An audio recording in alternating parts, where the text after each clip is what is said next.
The cereal was saying it lowers cholesterol, and the feds replied, hey, you can't say that. Only drugs can lower cholesterol.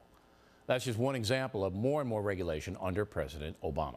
Joining us from Los Angeles, radio talk show star Leslie Marshall. Okay, got pistachio nuts.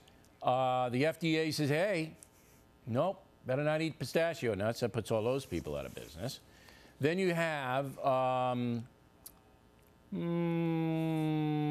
trans fat ban in California.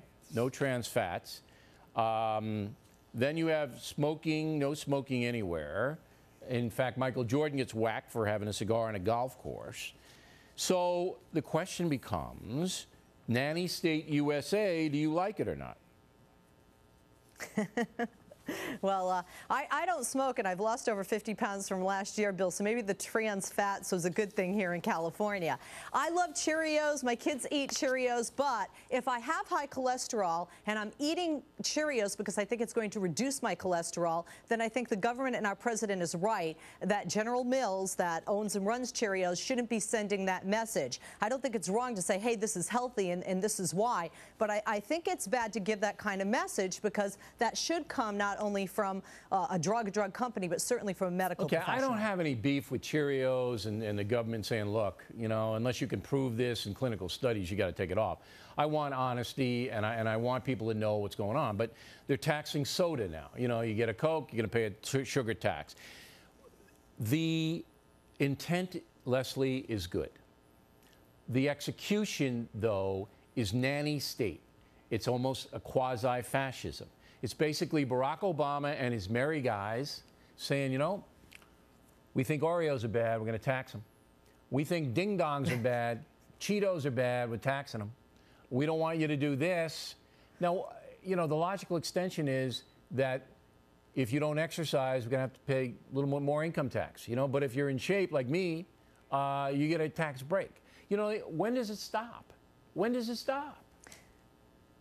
Look, although I'm a liberal Democrat and we're known Democrats for having more and bigger government, this would be too much government to have the intrusion into your personal fitness center, et cetera. However, but you have it now. As Americans, but we are fatter, Bill, and we are less healthy, and heart disease is killing us, and we need to worry about not only ourselves, but our kids and our kids' kids, et cetera. Okay, but then you have to. The government is. Here's my beef. You're right, and we don't want to be a chubby nation of people keeling over when they're 55 of heart attacks. But do you force them into behavior, or do you suggest that, hey, this is really the right thing to do? It's more of a persuasion. Now, you have McDonald's, a fast food industry. They're posting now the calories. I'm for that. I'm for that. I think that's good. But I don't want them to slap 20-cent excise tax on a Big Mac. I think that's bad. You don't punish people for their choices. You advise them, you don't punish them. Go. When you said that, you know, you kind of, you know, guide or gear an individual, then maybe we can look at the tobacco tax as such. But that's if somebody has to pay more, maybe they won't smoke. But why is it different? Because why is it different? Because it's lung cancer versus versus girth, which affects your arteries and your heart. It's a difference between crack and marijuana. I mean, some things are so dangerous that you have to regulate them. You have to, all right? But a Big Mac isn't. A Big Mac can be enjoyed once in a while. A Coke can be enjoyed once in a while. You shouldn't be punishing people if they want to have some comfort food. I don't want that kind of a government, Leslie. I don't think it's right. Go.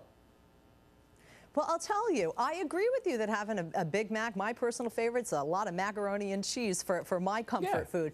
But if I sit and eat macaroni and cheese, and I've done it, if I sit and eat macaroni and cheese day after day, and if I have 10 Big Macs instead of one, that's where the problem is. We lack self-control. And if the government can help us get a little, I think it's a good thing. But if the government's going to tax everybody without self-control, we're all going to be bankrupt.